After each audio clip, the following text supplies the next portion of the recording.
All right, ladies and gentlemen, back with another very exciting episode. Today we're talking with somebody who's an awesome journalist who's been around doing some really heavy-hitting stuff. Jonathan M. Katz. Hey. How you doing? That's me. That's him. Yeah, in the flesh. Yes. So basically, he's written a couple books, but he was on the front lines during the Haiti earthquake, if I'm not mistaken, and you were able to break this incredible story about there being this horrible cholera epidemic, right? Is that right? Yeah. And it was just a giant mistake followed by a big cover-up, and you were there during that time. The United Nations peacekeepers' little gift to the people of Haiti. My understanding is these were like kind of volunteers who came from all over the world and just forgot that you can't shit in certain places where people are drinking the water. Like the specific troops who brought it were from Nepal, and I assume they were volunteers. I don't know what. I think there may be universal conscription in Nepal, so it wasn't really their choice. They were soldiers, but yeah, they just weren't following any kinds of protocols, and they fucked up. Let me tell you something. I went down to Mexico, and they also followed alternate protocols that I wasn't used to. That eventually did get me sick. So yeah, you live, you learn. No one in the world, especially in the last 2 years, has been just batting 1,000 on public health measures and following strict protocols. We all. I used to, because about 10,000 Haitians died in the cholera epidemic, which used to sound like a big number. But now, that's like every couple of days in the U.S. from COVID, and people are just like, meh. Yeah. Whatever. We've reached a new level of normalcy that is freaking out, I think, everybody with a rational state of mind. They're like, what is happening? Yeah. We're officially, as of today, if we're recording this, is like World War III. The Nord Stream 2 just got blown up by probably America. We don't know. I had no idea. I don't know who that would have. We're getting well, not really way off, because this is something along the lines of what we're talking about. But I have no idea who. We can't speculate. Let's say I really have no idea. It could have been Russia. I see equally plausible arguments for Russia and the United States, but I have no idea. It's and implausible arguments for both. But we live in a time of false flags where somebody is doing something just to provoke and say, look, I'm Antifa and I'm going to smash these windows. You don't know what. The one thing we know is that whoever did it, I wonder if by the time people see this, this will all seem very quaint because everyone will know the answer to this question. But the one thing that I think I can say pretty confidently is that whoever did it wants you to think that somebody else did it. But I don't know who that person is. So, and just before I start this line of questioning, I will say that there was this story that came out about this teacher who went to school with these giant, huge prosthetic breasts. And the idea was that he was a trans teacher and that he was and the Fox News and all these conservative outlets jumped on it and said, look at what they're doing to your kids. But it turned out that this guy is most probably somebody who's doing just what we discussed, which is trying to. They're trolling. Trolling, yeah. I guess that's the word nowadays to say it. Yeah. And it's working. Trolling, yeah. Yeah. I don't know anything about that particular case. I can't say it. That's the first thing I heard. When you get off, go check it out. It's pretty good. Pretty good. So, okay. So you wrote another book that was called, and this is brand new and people should really go pick it up. It's Gangsters of Capitalism. And this is so metaphorical and it's a reminder of what can happen. That happened on January 6th. He's writing about something that happened nearly 100 years ago. Mm-hmm. Correct me, or what year was this? You're talking about the business plot? Yeah. So that was 1934. So I'll just set it up a bit. There was a staged coup that was backed by business interests at that time, and it was called the business plot. And it was not surprisingly not really the first, but not the last American coup. So in the book, you see a bunch of business interests creating kind of a fascist state to suit their needs. Okay, this is my question. What are some parallels that we see in today's political climate that echo that business plot? What are some symptoms that we should be worried about? Well, just so people know what we're talking about, I can just give like a very, very brief overview of what the hell we're saying here. So my book, Gangsters of Capitalism, is about Smedley Butler, who's a Marine who traveled all over the world, and he served in. He volunteered for the first one, and then after that, it wasn't really up to him. In every overseas war, pretty much, that the United States fought in from 1898 until the eve of World War II. But at the end of his life, and he was highly decorated, he retired a major general, which is the highest rank available to Marines at the time. He received 2 medals of honor. But once he retired, and really a little bit before, he started on a kind of an anti-war turn. And he considered himself and lived as an anti-war activist and an anti-fascist and an anti-imperialist, despite the fact that he had made a life at war and had made a life in imperialism and had acted really often as a proto-fascist in a lot of places, a lot of what he did was overthrow democracies in the name of big business and the banks, on orders of the U.S. government in places like Haiti and Nicaragua, Honduras. He was in the Philippines and China. Anyway, all these different places. But what happened in 1933, 1934, and I kind of bookend the book with this. So the meat of the book is about these wars, and I travel to the countries where Butler and the Marines invaded to sort of suss out what the historical memory is in these places, and like things that Americans don't remember but are remembered all over the world. But the bookending events of the book, and really in a lot of ways kind of one of the culminations of Butler's life, he died in 1940, was that in 1933, 1934, he's approached by a bond salesman, veteran of the First World War, a guy named Gerald C. McGuire. He's working for a financial house, and he represents himself as a member of the American Legion. And he tries to get Smedley to sign on eventually. It's sort of like there's kind of a process here, but eventually he gets him to sign on, or tries to get him to sign on to leading a coup to overthrow Franklin Delano Roosevelt, who had become president of the United States a year earlier by the time we get into 1934, and have him and replace him basically with an unelected cabinet member who would in effect become the first fascist leader of the United States. And the reason I'm using the word fascist here, I feel like you're about to ask a question. So I was just gonna interject that. No, I mean, go ahead. You're telling a hell of a story here. Well, I wanted to, this, there's a lot of conversation these days about when to use the word fascist and when not to. I'm very liberal with the term fascist. I think anytime that these business interests want to do stuff without government regulation that circumvents the public good, that's fascism. Or anytime a government sides with those corporate interests and says, no, you can't protest and stuff like that. This is fascist. I mean, for me, fascism exists all the time, especially like police. Police by nature are fascist. Well, and there is a, with regard to police, I mean, another thing Smedley Butler did that I talked about in the book is he militarizes the police in Philadelphia, his hometown.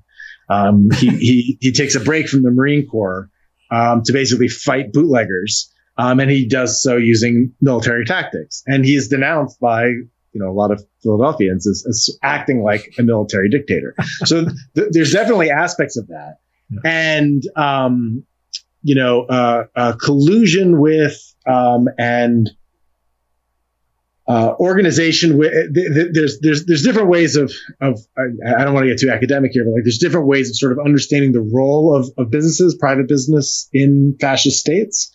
But the main way that I am approaching fascism, and I rely on a definition spelled out by Robert O. Paxton, who's a historian of fascism of Vichy France. And he wrote a book called The Anatomy of Fascism. And there are other scholars that do sort of similar work, and he draws on some and others who draw on his work. But he puts it very, I think, clearly. He describes fascism as essentially a series of motivating passions. It requires a kind of mass movement, although it doesn't have to be, in fact, almost definitionally isn't a majority of people in a country who sign on to this. But it's basically, a group of people who are, they're looking to, reconstruct an idealized past in which they imagine that people like themselves, and generally in fascist setups, this is imagined on racial grounds, right? Mm. Notoriously in Germany, also in American fascism. Not exactly to the same extent in the original fascist movement in Italy, although there was a lot of racism, especially in the fascists' invasion of Ethiopia in 1935. But basically, the idea is that there's a powerful group of people who think that they have a right to run the country and do have their hands on some of the levers of power, and imagine that they used to run this place and that they want to be running it again, to make X country great again, essentially. And I mean that really is almost definitionally what it is, and that they are willing to, and in fact, fetishize using violence, intimidation, and anti-democratic and anti-parliamentary is that's often the academic term, but basically we don't want the fascists in this formulation. Fascists don't want they don't want a plural democracy. They don't want people to be able to vote. They don't want minorities to have rights. They don't want anybody in their way. They want absolute, unwielding, omnipotent power. And so what's happening in the 1930s is obviously fascism is on the march all over the Western world and really all over the world. There are fascist movements and movements that have fascist elements rising across Latin America, across Asia. I mean, you can make an argument. Federico Finkelstein, who wrote a great book called From Fascism to Populism in History, he argues that Chiang Kai-shek and the Chinese nationalists, that his blue shirts, were organized to a certain extent along fascist lines.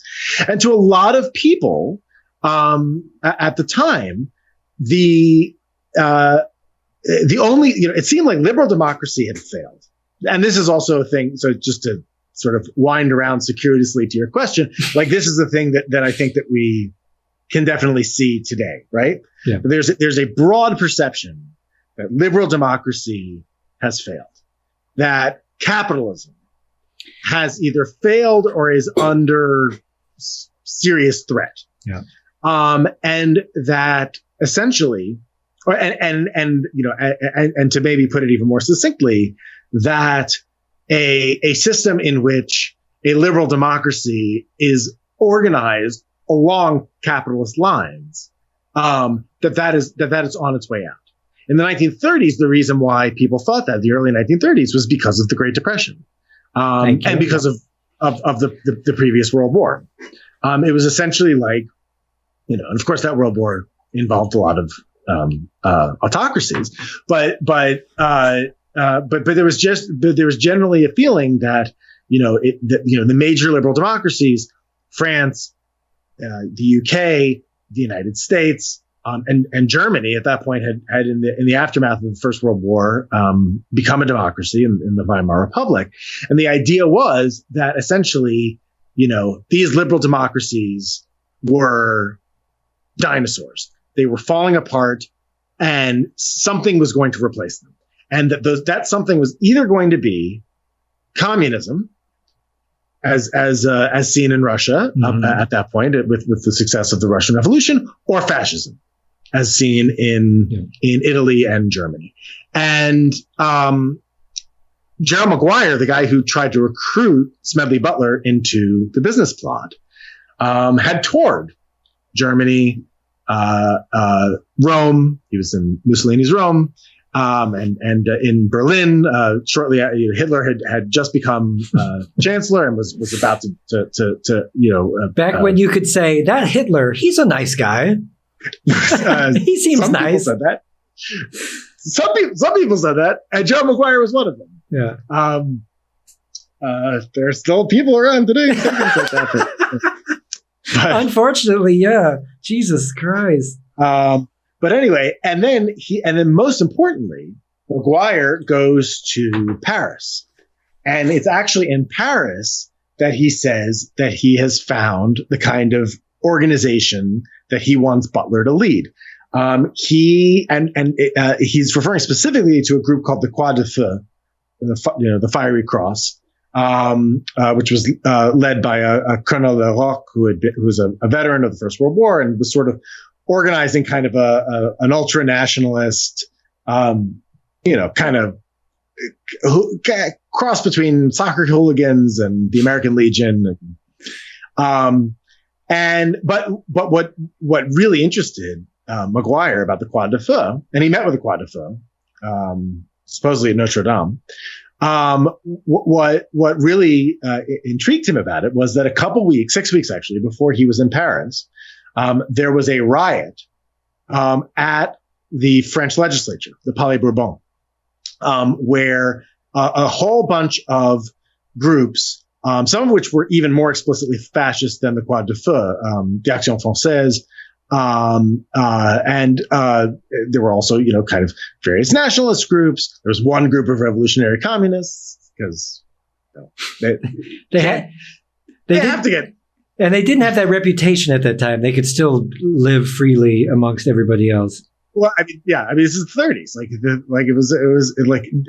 No one knew where things were going.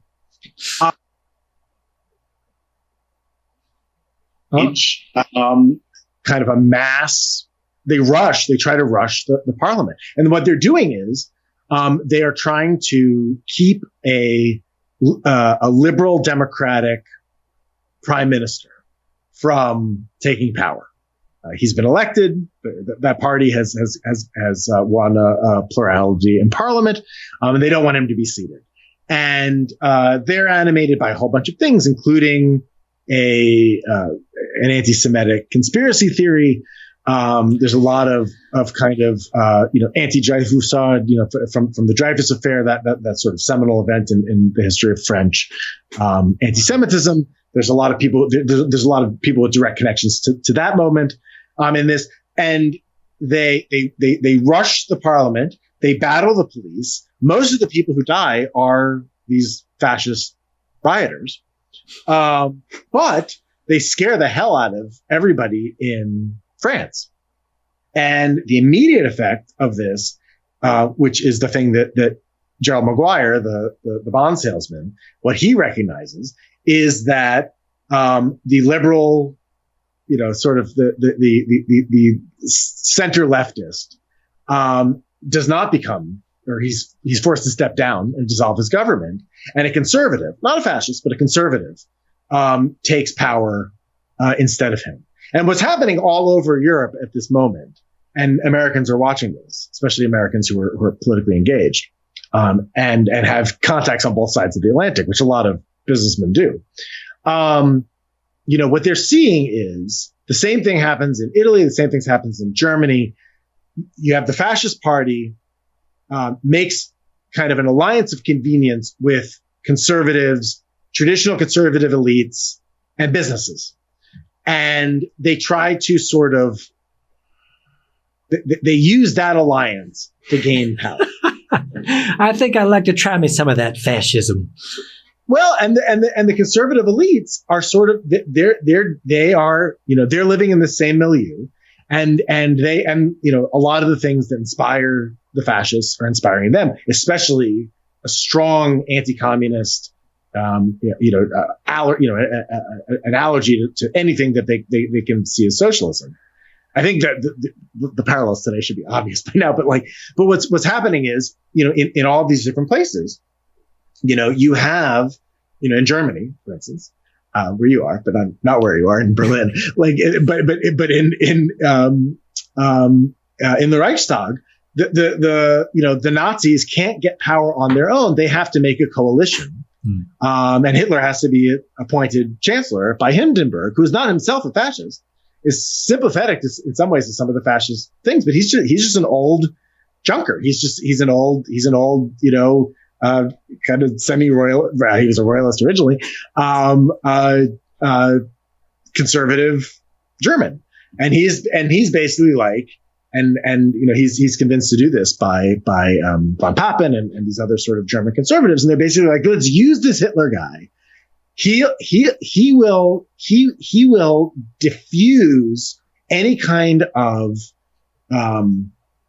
passion in the streets that could lead to communism or any kind of socialist rule. He will bring them along, but we'll be able to control him, to keep him from getting too powerful and to keep his movement from sort of living out their most violent and anti-Semitic in the German case, in a lot of these cases, fantasies. And obviously that, no spoilers, but that doesn't work. But so essentially, what's happening in the case of this coup attempt in the United States is that Maguire has behind him a group called the American Liberty League. His boss, Grayson MP Murphy, who's a more powerful financier. He's the head of a financial house. Boo. He's the treasurer. He's the treasurer of the American Liberty League. But the Liberty League is actually founded by the DuPont brothers of DuPont Chemical, Alfred P. Sloan of General Motors, a lot of sort of big, the head of the McCann Erickson ad agency, like a bunch of like big American capitalists. And, the thing that they all have in common, they are, maybe charitably. I mean, I think some of them have sort of different ideas. Henry Ford, who's not part of the American Liberty League, but he's somebody who has, just direct, like fervent affection for Adolf Hitler. Yeah. Loves the guy. He gets stuff done. I just like the cut of his jib. They do business. I mean, and a lot of these guys are doing business with the actual Nazis in Germany. I mean, Hitler can't do anything that he does without vehicles from Ford's subsidiary in Germany and GM subsidiary. But Coca-Cola is making a bunch of money in Germany. There's a lot of American business happening. The Koch brothers, their father was hired to open up coal plants. Like he designed coal plants for the Nazis, and he went over and did some for Joseph Stalin at the time too. So that wouldn't surprise me. I don't know that specifically. Yeah, businesses they know money's money. Well, one that I do know, and he's sometimes confused for somebody who's involved in the business plot. Although I think that this is actually there's a bit of confusion there. But Prescott Bush, the grandfather of George W. and the father of George H.W. Bush. I think I got that right. Father of H.W. and grandfather of W. Right. He's doing business with the Nazis because he's a partner at Brown Brothers Harriman Bank. Which is still a bank, a big bank in the United States. It's actually right across the street from Zuccotti Park. So that's what Occupy Wall Street was literally in the park next to Brown Brothers. And Prescott Bush has become a partner there. And Brown Brothers Harriman they're doing business with the Nazis. They're sort of co-running a steamship line, the Hamburg America line. So anyway, so there's a lot of, there's a lot of there are a lot of American conservatives who are looking at the situation in front of them. And they're saying, okay, there is a lot of pain happening in the United States. The Great Depression is really bad. And now here comes a president, a very patrician president, a man of their class, Franklin Delano Roosevelt, but a traitor to his class as he is, and I say that with great affection. Well, the New Deal scared the hell out of all those industrialists. They scared the hell out of it because he was like, okay, we are going to remake essentially American society in a way that will help people, that will help put people back to work, that will put the power of the government, government spending, and government investment to the service of the people, and that is we're going to slap big regulations on corporations. We are going to tax them, and he was willing to, it was a major crisis, and that's how he wanted to address it. And Roosevelt was directly inspired by or was directly reacting to in 1932 another event that Butler was part of, the Bonus March, where thousands of World War I veterans massed in the center of Washington, D.C. and camped out there for months, demanding basically back pay that they had been promised for their service in the First World War. Wow. Because they were really desperate. And instead of giving them that, the Hoover administration, Herbert Hoover, Republican president, sent the army, led by Douglas MacArthur, to basically burn the Bonus Marchers' camp to the ground. George S. Patton led a cavalry charge. Dwight Eisenhower was MacArthur's aide de camp, and he was there in the planning of this. They charged him with bayonets. They burned the camp to the ground. They fired chemical weapons. Two of the marchers were killed by DC police, and a baby died. I think as a result of the Jesus Christ. Yeah, that's like the whipped cream on top, and a baby died. And Jesus. the baby. And FDR, who was at that point, this is 1932, so at that point, FDR is the Democratic nominee for president. He's about to accept the nomination. And he is horrified, rightly, as a lot of people were. Basically, everybody was horrified by this, but for different reasons. Some people were like, oh, the Bonus Marchers are the horror here. They are, they're going to come and stage a communist takeover of the United States, or some kind of mass politics that's going to threaten the status quo. And FDR, like a lot of other people, saw this, especially the newsreel footage, and he was like, "This is terrible. Like, if the army is attacking veterans, if the government, if President Hoover isn't, helping people who are starving." In this, who are dying, their families are dying. There's going to be a revolution in this country, and who knows what direction it's going to go in. But he was looking at these examples in Europe of the rise of these fascist governments with alarm, and so to the perspective of the guys at the American Liberty League, the DuPonts, Alfred P. Sloan, et cetera, they're looking at this and they're saying, okay, so. We don't like the New Deal because it's bad, because as they see it, it's bad for business. It actually ends up saving capitalism. So their history proves that their complaints are completely that wrong. Is the short-sighted nature of what corporations think. It's like, yes. It's exhausting their workers rather than treating them right over a longer period of time, more efficient.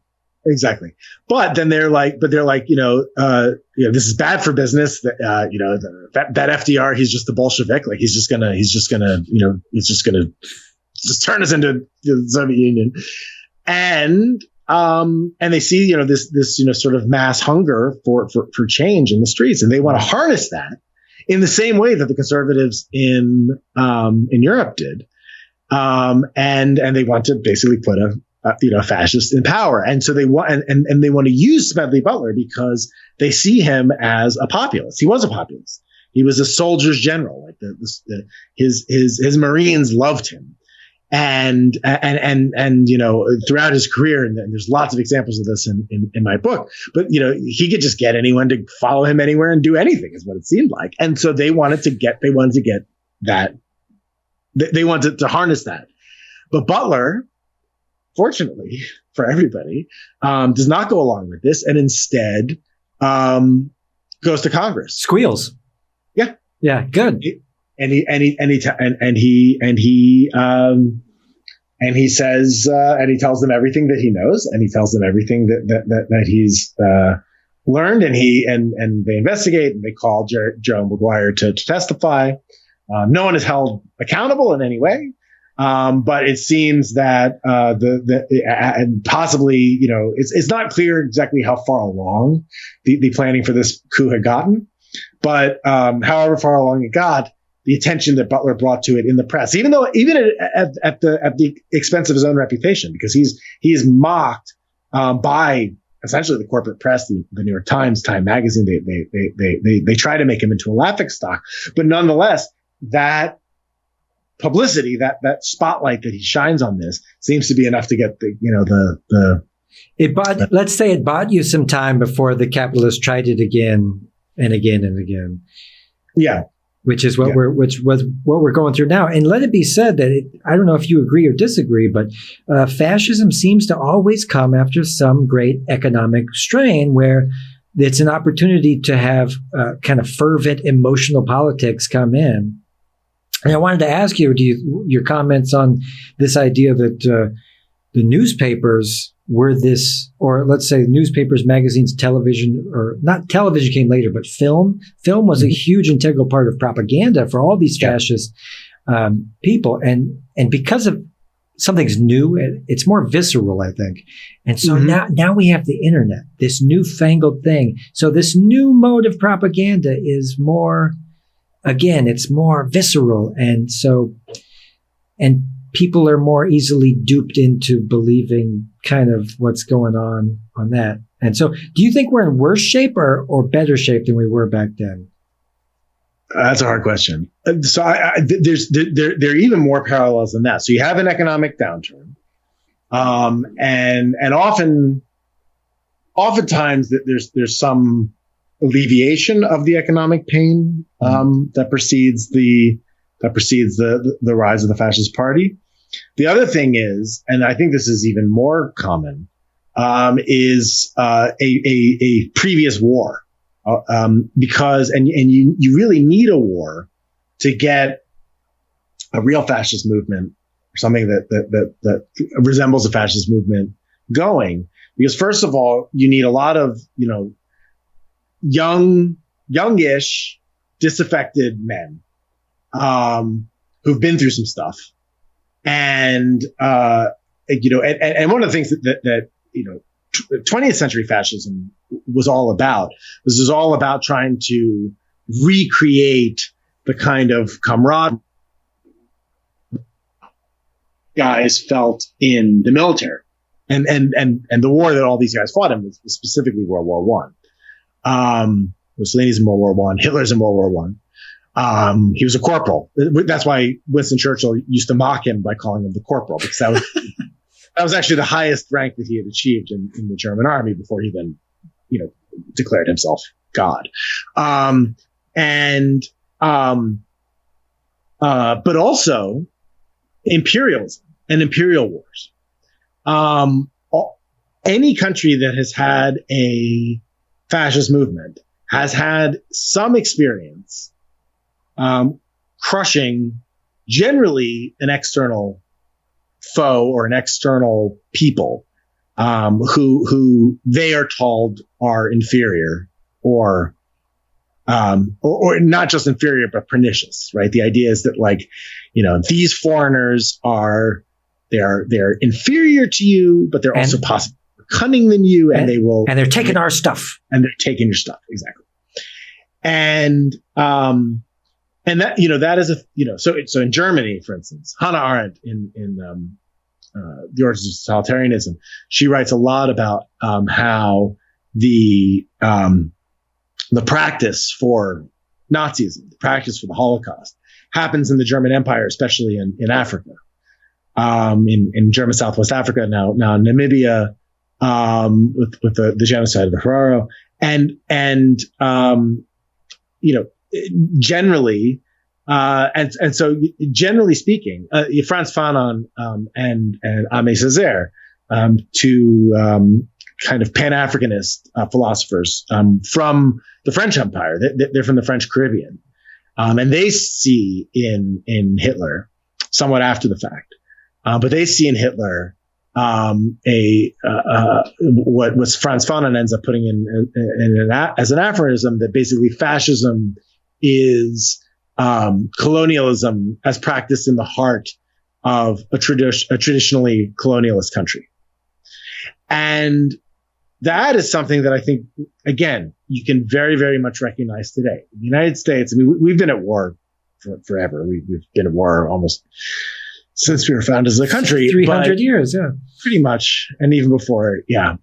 But certainly since 1898, since the Spanish-American War that sort of opens up gangsters, and more to the point, at an accelerated rate, since 9/11, and the last 20 years have been full of Americans, both in military service and also just sort of absorbing military service through the thing that you're talking about, through media, through movies and video games, playing Call of Duty. It's funny, but it's also it's horrible. Like I laugh, I only laugh at like horrible stuff because my life has been kind of horrible. And so when I hear a tragedy, I just like an irony, I go, of course. No, totally. Fascism is absurd, and fascists get a lot of mileage out of their absurdity. Historically speaking, that's kind of what they do. I will say that the right wing and the left wing, you have these two personality types, and we can be divided based on kind of our genetic makeup and where we live and everything. It will kind of nudge you into these two categories on the spectrum. And there are definitely personality types. Yeah. I mean, you do see, like, even in the 1930s, kind of the earnest liberal, and the trolling fascist. Yeah. That was an archetype that existed even then. Sartre talks about how the Semite plays with language, and the whole point is to get the interlocutor, to get the person that you're arguing with off balance, so that you can basically, one of the things that fascism really, really thrives on, and this is something that Trumpism, and I do categorize Trumpism as a subset of general fascism, and it owes a lot to these fascist movements. And one thing that they have in common, definitionally, that they have in common, is they sort of use. So fascism is all about using liberal democracy and toleration against itself, right? As Karl Popper writes, but then also within that space of toleration and free expression and free communication and free speech, all of which are great things and necessary things for democracy to exist. But they try to use those things against themselves. And what they try to do is they try to use that space of language to just play. And in playing, they keep their critics off balance, and they basically try to make the argument that essentially nothing matters. You can't really know anything. So why don't you just let us be in charge? Because we will ultimately bring order. We will and we will ultimately to the people who this appeals to. And it is a certain kind of mind that it appeals to. I don't know if I would put a genetic aspect to it, because within a family, you could add or different sure, but maybe and experience too. It's like everything's a kind of what makes a person. But yeah, but there is a certain kind of person who this appeals to, where it's just sort of like, I'm going to play, but I'm going to bully people and I'm going to insult people, and then at the end of the day, I will make them pay. I will make my enemies suffer for these, for these humiliations that are actually sort of driving this kind of troll mentality. So we're going through a re-reckoning of this right now, that these kind of characters exist. Like the curtain has been pulled back and we realize we're living amongst a lot of people who bootlick authority and will crush your skull if you go against the law. Yeah. And one of the other things about this, and one of the other historical reasons that this is happening now to an extent that it hasn't happened in living memory, recent memory. I mean, there's some very, very, very old people who remember the rise of the fascist parties in Europe, but they're going away, and that is not a coincidence. It's because people who lived through this before, aren't around, and they're not central in life. I mean, Joe Biden was, and he's old. That's an old man. Yeah. And he was born in the middle of the Second World War. He was 2 years old, I think, when the war ended. Yeah. So you have to be older than Joe Biden to really remember this, which makes you really fucking old. Well, and these people lived through the 1950s, the atomic great time, the most, probably the height of humanity, but now that we're on our way down. These people have no idea what fascism is, and they're kind of disconnected from reality, it seems like. I don't know. Exactly. And those things are very much connected. And so, without that kind of muscle memory,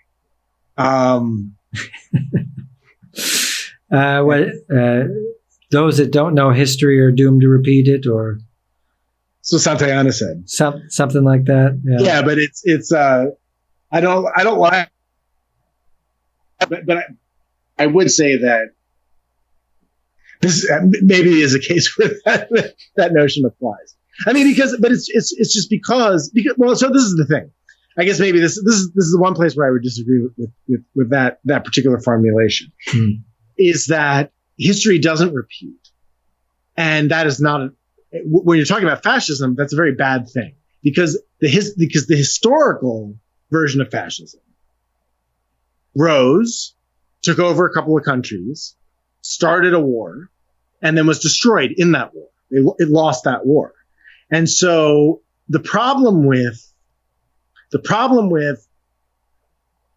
just go, I'm not saying that you're doing this, but the problem with just sort of living by that aphorism that history will repeat itself is that you then expect it to end the same way. So the idea is that it'll last for a little while. It'll be really horrible. So that's a bad thing that we want to avoid. But then it will be crushed in the end. And there's no guarantee that will happen. I will iterate that, coupled with newer technologies like facial recognition and artificial intelligence guns that can shoot you a mile away.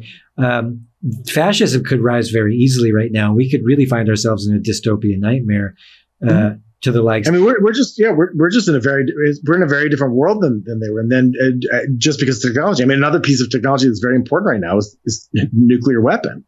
Vladimir Putin is somebody who very much resembles the totalitarian leaders of the 20th century. I'm not saying that he is Hitler in that kind of formulation, but he definitely draws from that kind of the same kind of ultra nationalist sense of a permanent grievance that must be crushed. And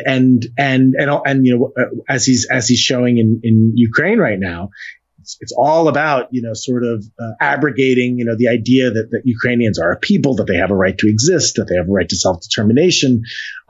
He's essentially saying, I mean, he has said in the speech that he gave to start the invasion of Ukraine was that essentially Ukraine was a mistake. It was a mistake that he blames on Lenin, actually, in a very fascist sense. Like he's even an anti-Leninist. And he's basically like, this was a mistake, and this was a mistake that we will correct through force. It's a very fascist thought. And we're seeing right now in the mobilization that's happening in Russia, which apparently a lot of Russians don't particularly like and they're trying to leave. But we're going to get some new neighbors soon.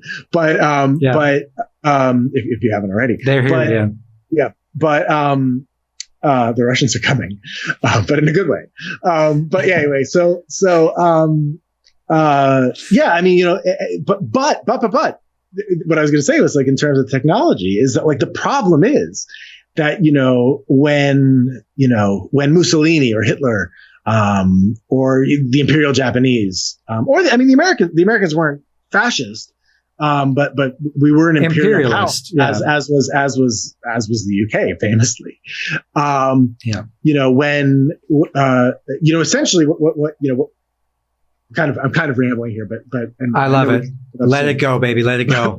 but one of the things, and this is one of the things that I think people sometimes miss, is the mode of analysis for understanding how fascism related to imperialism at its own time.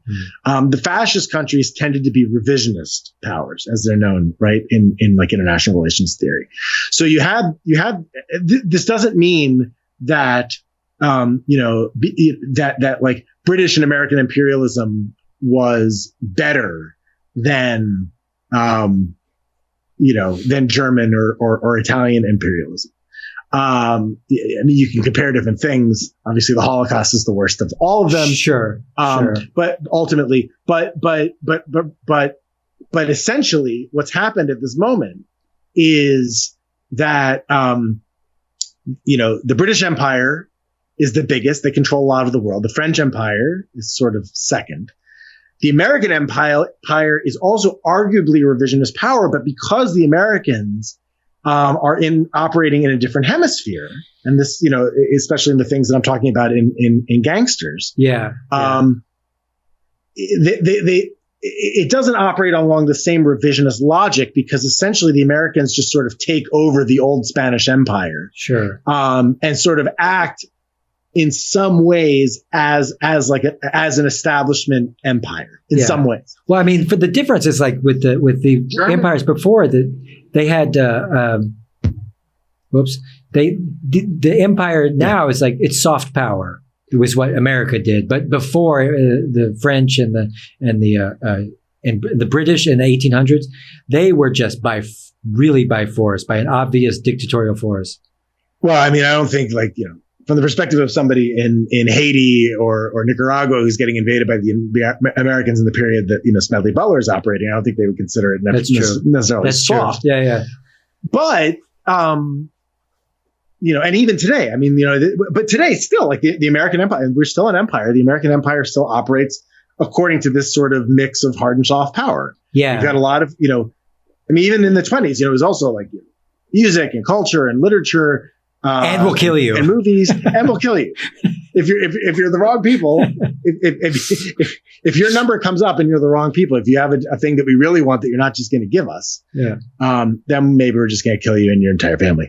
And but what's happening at the Italians, and the thing that binds them together into the Axis, really, it's really what motivates them to join each other, is that they're revisionist empires, and they are, and they're lashing out against the world order, for better or for worse. Well, I mean, for worse in their case, but I'm just saying, like, I'm not saying that the reason I'm saying for better or for worse is because it's not like that world order was good. There was never a good order, man. Right, exactly. It's not like the neoliberal world order today is good. Nope. But the revisionist empires, or the revisionist powers, and in this moment, clearly, I mean, inarguably, Russia is a revisionist power. Yeah. America too, when they were romanticizing the Reagan years as some great era that wasn't so great.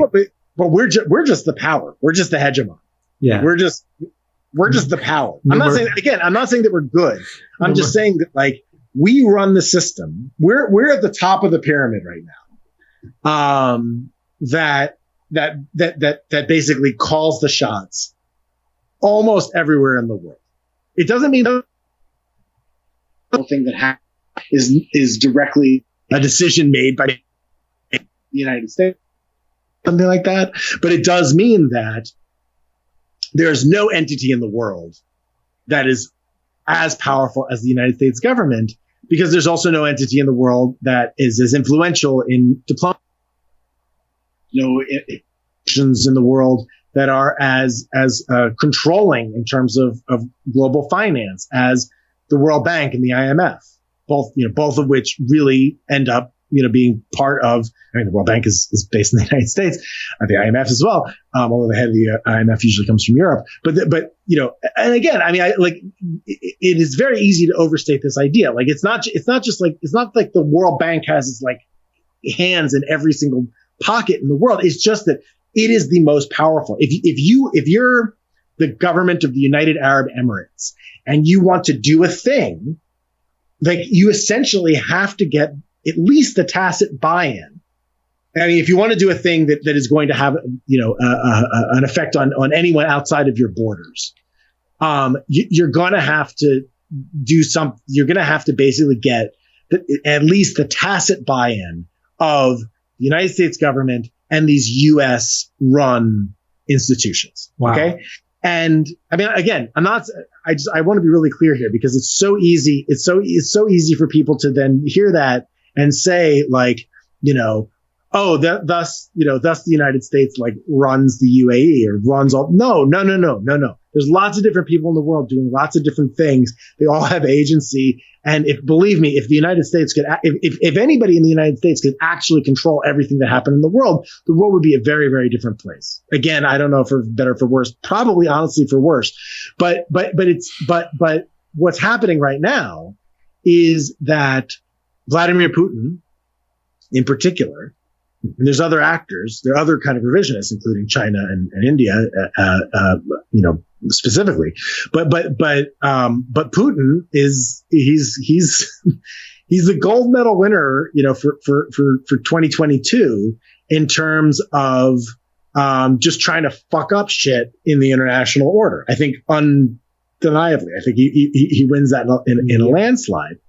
And the difference, so after all of that throat clearing, the difference between him and the revisionist powers of the 1930s is that when Italy invaded Ethiopia, when Germany, pulled off the Anschluss and then invaded the Sudetenland and then ultimately invaded Poland and then France and then Norway. I'm getting the order wrong on France and Norway, but I'm talking about, they were basically limited to, what they could conquer with, columns of tanks and jeeps and in some cases even horses. Whereas, and soldiers marching on foot. Whereas, Vladimir Putin, this is not a for better or for worse. This is just a for worse. Has a nuclear arsenal, which who knows what he's going to use it for. And so again, that's one of the reasons why I kind of pump the brakes a little bit on the idea that that history repeats itself, because the circumstances are actually now different, and it doesn't necessarily mean that you can't use sort of similar modes of analysis. You can say, like, this is a strong man trying to bully people.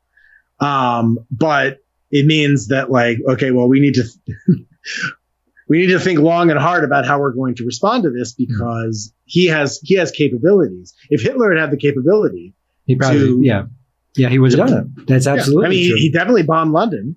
So if he had the capability to nuke London. So you're saying something very important, which is I've always been touching on, which is the fact that human beings have generally always been the same. Warfaring, loving sometimes, but other times just brutal and bloodthirsty. And it's only these abstractions of technology that have been layered on top of our existence, which has made the stakes higher and higher and higher for things like fascism, things like war as we go on. Would you agree with that? Generally, yeah. I mean, I think, we haven't changed. We haven't changed really evolutionarily, certainly not since the 1930s. And I think that's a misconception. People think that we're somehow more advanced or more, but I think we're getting dumber. There's, literacy rates. I don't see a lot of sanity in the public discourse. I don't know.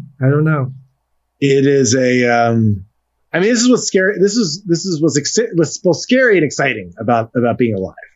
Is that you really never know what's going to happen next. And that, like, in that, there is possibility. There are things, there are opportunities for people to reimagine society. Like, essentially, it doesn't always have to be this way. And in fact, the one thing that we know for a fact is that it will not always be this way. Yeah.